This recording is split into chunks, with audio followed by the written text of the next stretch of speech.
7.5 శతాబ్దాల నాటి పురాతన వంతెన ఆ రామాయణ కథకు నిజరూప నిదర్శనం. రఘురాముడి కోసం వానరసేన చేసిన శ్రమదానానికి ప్రతిఫలం అపురూప వారధి రామసేతు. ఇది నిజమా లేక కాల్పనికమా? ఎన్నిసార్లు రుజువులు వెల్లడైనా ఎప్పటికప్పుడు సందేహాస్పదంగానే మిగిలిపోతోంది. లేటెస్ట్ గా రామసేతుకు సంబంధించి మరొక ఐకానిక్ విట్నెస్ దొరికింది. రామసేతు నిజమే అనడానికి ఇంతకంటే బలమైన ఆధారం ఇంకేవీ వద్దన్న క్లారిటీలు కూడా వచ్చేస్తున్నాయి. మరి హేతువాదుల అనుమానం బద్దలైనట్టేనా? రామ్ సేతుపై ప్రభుత్వాల ఫ్యూచర్ ప్లాన్స్ మారిపోతాయా? అబద్ధం కాదది అపురూప వారధి. రామాయణ కాలం నాటి రామసేతు అక్షర సత్యం. ఇదిగిదిగో ఇస్రో వాళ్ల తిరుగులేని సాక్ష్యం. మరి తీరినట్టేనా శతాబ్దాల నాటి సందేహం? ధనుష్కోడి నుంచి లంక ద్వీపానికి వానరసేన సాయంతో రాముడు వంతెన కట్టింది నిజమో కాదో? 600 మైళ్ల దూరంలో ఉన్న లంకపైకి దూకి హనుమంతుడు సీతమ్మ తల్లిని గుర్తించింది వాస్తవమో కాదో? ఈ వారధి మీదుగానే వెళ్లి వీర రాఘవుడు దశకంఠుణ్ణి సంహరించాడంటే నమ్మశక్యమో కాదో?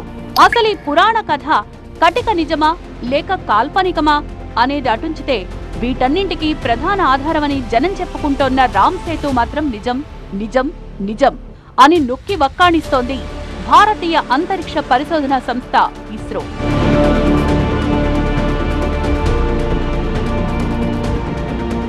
రామేశ్వరం టు మన్నార్ 100 యోజనాల పొడవు, 10 యోజనాల వెడల్పు, దాదాపు 600 మైళ్ల దూరం వ్యాపించున్న అపురూప వారధి రామ్ సేతుకు సంబంధించి ఖచ్చితమైన సమాచారాన్ని సేకరించింది ఇస్రో. అమెరికాకు చెందిన ISAT-2తో కలిసి 6 ఏళ్ల పాటు తాము శ్రమించి సాధించిన ఆధారాన్ని ప్రపంచం ముందు పెట్టింది ఇస్రో. జోధ్పూర్, హైదరాబాద్ రిమోట్ సెన్సింగ్ సెంటర్లు సర్టిఫై చేసిన ఈ సాక్ష్యంపై దేశవ్యాప్తంగా అన్ని వర్గాల్లోనూ ఆసక్తికరమైన చర్చ మొదలైంది.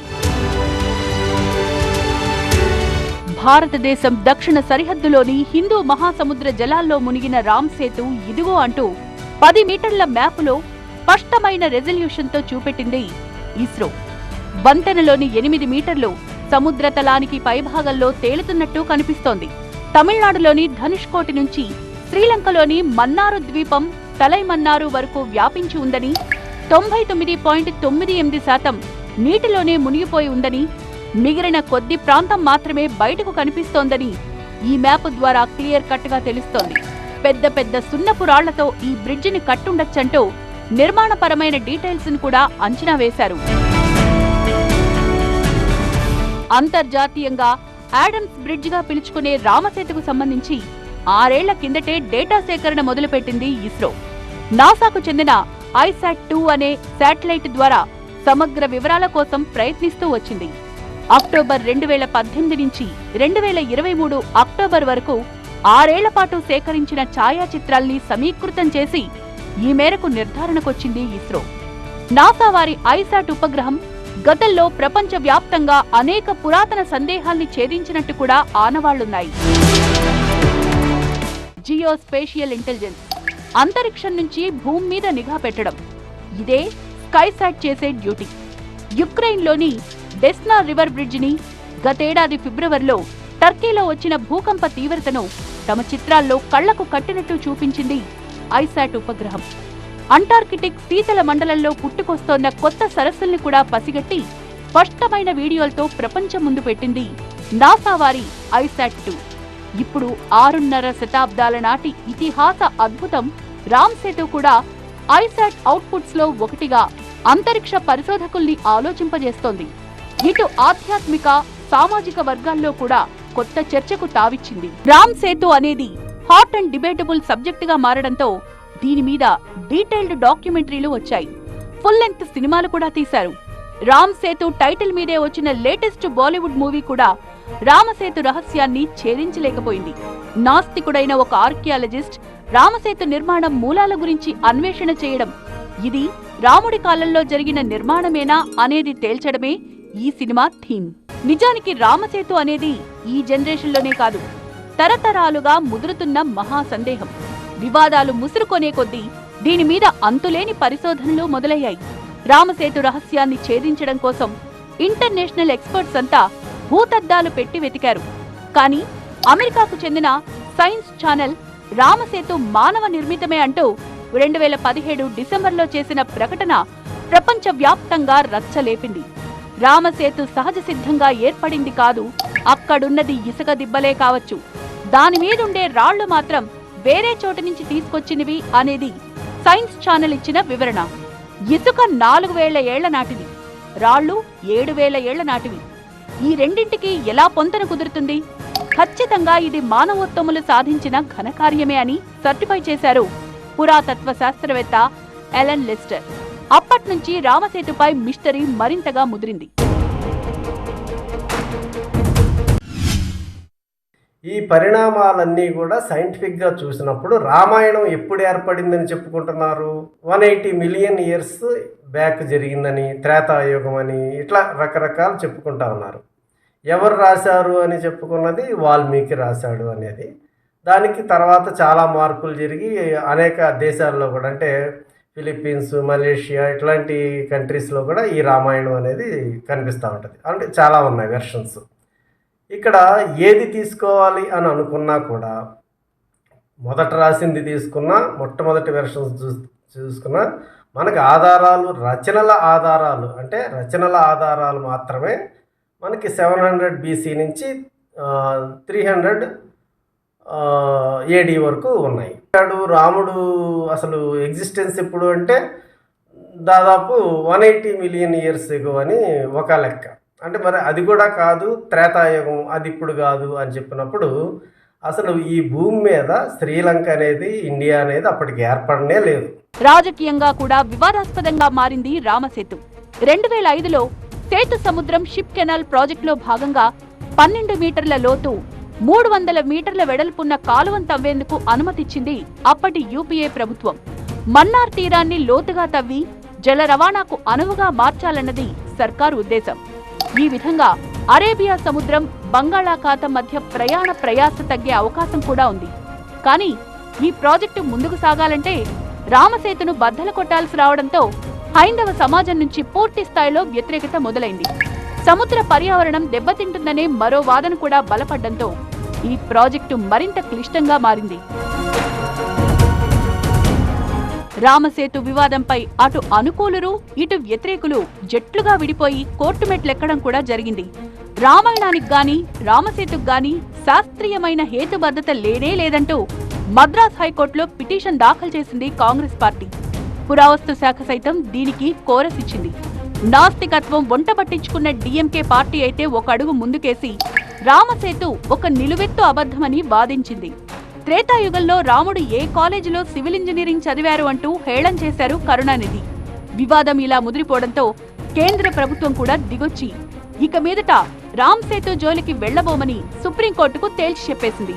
ఇలా దశాబ్దాలుగా విజ్ఞానానికి, విశ్వాసానికి మధ్య అగాధంలా మారింది రామసేతు వారధి. ఇప్పుడు ఇస్రో, నాసా సంయుక్తంగా మ్యాప్ ద్వారా ఇచ్చిన క్లారిటీ ఈ మిస్టరీని ఎటువంటి మలుపు తిప్పనుంది?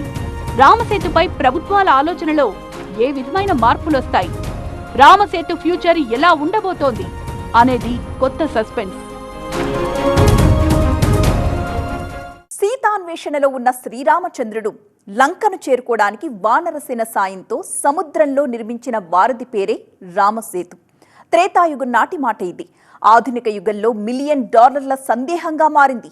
అసలు ఇతిహాస వారధికి పునాది ఎక్కడ పడింది? సముద్రంలో రామసేతు ఎలా నిలబడింది? ఇటువంటి సందేహాల మీద ఎన్నో పరిశోధనలు జరిగాయి ఇప్పటి వరకు.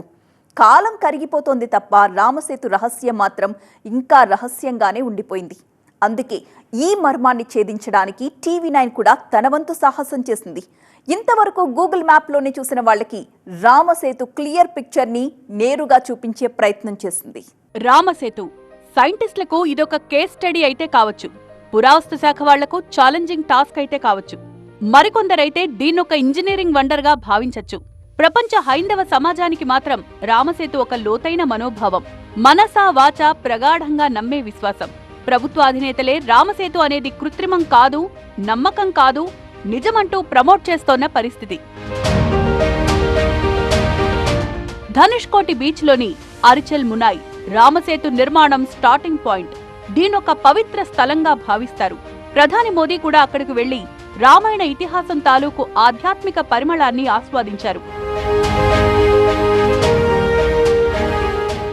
రాముడు వానరసేనను వెంటపెట్టుకుని లంకకు చేరి రావణాసురుణ్ణి మట్టుపెట్టి సీతమ్మను చెర విడిపించాడు అనేది పురాణం.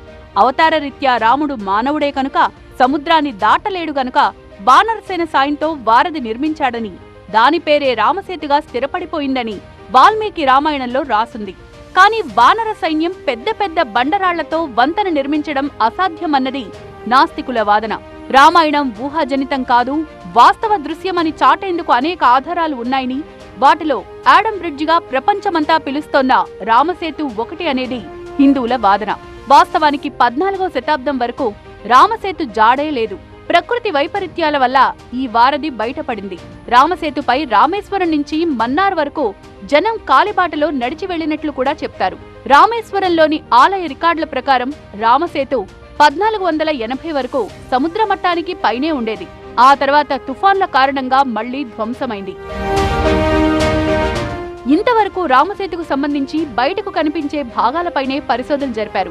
ఇప్పుడు తొలిసారిగా నాసా సాయంతో సముద్ర గర్భంలో వంతెన ఆనవాళ్లను రాబట్టగలిగింది ఇస్రో. అధునాతన లేజర్ టెక్నాలజీతో తీసిన అత్యంత ఖచ్చితమైన ఫోటోలు పంపింది ఐశాట్ ఉపగ్రహం. రామసేతు ఒక కల్పన మాత్రమే అని కొట్టిపారేస్తూ వచ్చిన హేతువాదుల్ని ఈ మ్యాప్ మళ్లీ ఆలోచనల్లో పడేసిందా? తమిళనాడులోని రామేశ్వరం వచ్చిన ప్రతి భక్తుడి నోట నుంచి వినిపించే మాట రామసేతు. అది ఎక్కడ ఉంది, ఎలా చూడొచ్చు అనే ఆసక్తే అందరిది. రామసేతుకు సంబంధించి కొన్ని ఫోటోలను మాత్రమే ఇప్పటివరకు చూసాం. కానీ దృశ్య రూపంలో రామసేతు ఎలా ఉంటుందో ఆవిష్కరించే ప్రయత్నం చేసింది టీవీ9. భారతదేశం చివరి కొనలో ఉన్న సముద్ర గర్భాన్ని చీల్చుకుంటూ అతి లోతైన ప్రదేశంలోకి వెళ్లి రామసేతు సాక్ష్యాలను సేకరించింది. वानर सेना के साथ जब प्रभु श्री राम आगे बढ़ रहे थे तो राम सेतु पर सबसे पहले चरण श्री राम के पड़े और इसके बाद इतनी हलचल समुद्र के भीतर हुई, जो तमाम जीव जंतु समुद्र के भीतर थे वो उनके दर्शन के लिए बाहर आने लगे और लोगों का मानना है कि उस वक्त प्रभु श्री राम के चरण उस सेतु पर भी अंकित हो गए, छप गए, जिसे आज भी खोजेंगे तो वो हमें मिल सकता है. తమిళనాడులోని ధనుష్కోడి, శ్రీలంకలోని మన్నార్ మధ్య 8 శిలలతో కూడిన భూఖండాలను రామసేతు అవశేషాలుగా చెబుతారు. వీటి మీదుగానే సాగింది టీవీ9 రామసేతు సాహసయాత్ర. రామసేతు నిర్మాణం కోసం వ్యూహం రచించడానికి రామేశ్వరంలో రాముడు, వానరసేన బస చేసిన ప్రదేశం రామ్ జరోకా. ఇక్కడి నుంచి చూస్తే మొత్తం సముద్రం కనిపిస్తుంది. రామ్ జరోకా నుంచే హనుమంతుడు లంక వెళ్లాడని, ఆకాశంలోకి ఎగిరాడనేది మరో నమ్మకం.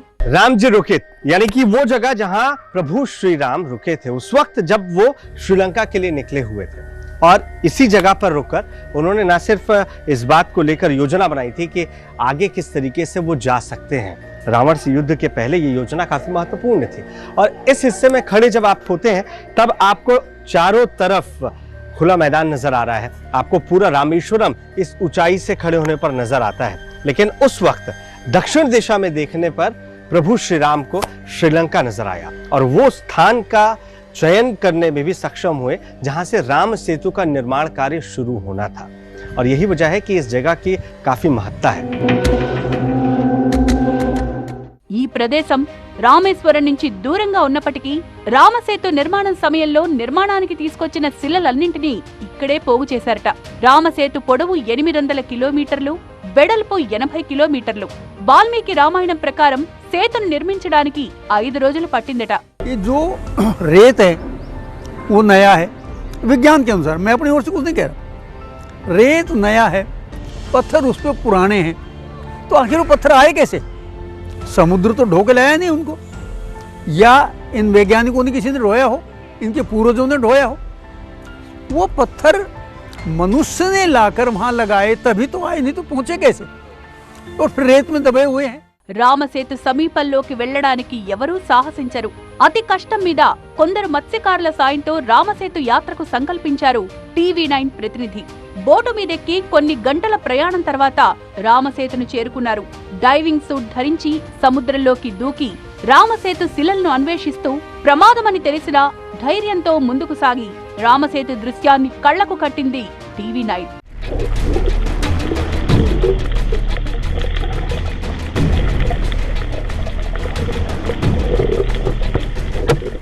ఇంత రామసేతుకు సంబంధించి బయటకు కనిపించే భాగాలపైనే పరిశోధన జరిపారు. ఇప్పుడు తొలిసారిగా నాసా సాయంతో సముద్ర గర్భంలో వంతెన ఆనవాళ్లను రాబట్టగలిగింది ఇస్రో. అధునాతన లేజర్ టెక్నాలజీతో తీసిన అత్యంత ఖచ్చితమైన ఫోటోలు పంపింది ఐశాట్ ఉపగ్రహం. రామసేతు ఒక కల్పన మాత్రమే అని కొట్టిపారేస్తూ వచ్చిన హేతువాదుల్ని ఈ మ్యాప్ మళ్లీ ఆలోచనల్లో పడేసిందా? రామసేతు అనేది నిజమే, అది మానవ కట్టడమే అని నాసా చెప్పింది అనేది ఇది పచ్చి అబద్ధం. నాసా చెప్పింది ఎక్కడా లేదు. వాళ్ళు వెబ్సైట్లో కూడా వాళ్ళు వివరణ ఇచ్చారు. మేము కేవలం ఫోటోగ్రాఫ్స్ మాత్రం ప్రజెంట్ చేసాము, దాని గురించిన ఇంటర్ప్రిటేషన్స్ ఏవి మేము ఇవ్వలేదు అని చెప్పారు. అయినా కూడా మరలా వాటిని పంపించడానికి కారణం ఈ అయోధ్యలో రామ టెంపుల్ కట్టడానికి ముందు నుంచి ఈ బాబ్రీ మసీదుని కూలగొట్టిన దగ్గర నుంచి ఈ కథనాలన్నీ కూడా వస్తూ ఉన్నాయి. రామసేతుకు ఇతిహాస ప్రాధాన్యం ఉందా లేదా అనే అంశం అటుంచితే ఈ వారధి విషయంలో ఎలా ముందుకు వెళ్లాలి అనేది పెద్ద సవాలుగా మారింది ప్రభుత్వాలకు. జల రవాణాకు అత్యంత కీలకమైన పాక్ జలసంధి రామసేతు ప్రాంతంలోనే ఉంది. అత్యంత ఇరుకుగా ఉన్న ఈ మార్గాన్ని విస్తరించాలని, పెద్ద పెద్ద ఓడలు తిరిగేలా ఆధునీకరించాలని ప్రభుత్వం భావిస్తోంది. ఇండియా టు శ్రీలంక సముద్ర గర్భంలో రైలు మార్గం నిర్మించాలి అన్నది మరో ప్రతిపాదన. ఇప్పటికే ఇదే ప్రాంతంలో మన్మోహన్ ప్రభుత్వం ప్రపోజ్ చేసిన సేతు సముద్రం షిప్ కెనాల్ నిర్మాణం ఆగిపోయింది. ధార్మిక సంఘాల అభ్యంతరాలు, పర్యావరణ అడ్డంకులు, రాజకీయ వివాదాలు అన్నీ కలిసి రామసేతుకు రక్షరేఖగా మారి కాపాడుతూ వస్తున్నాయి.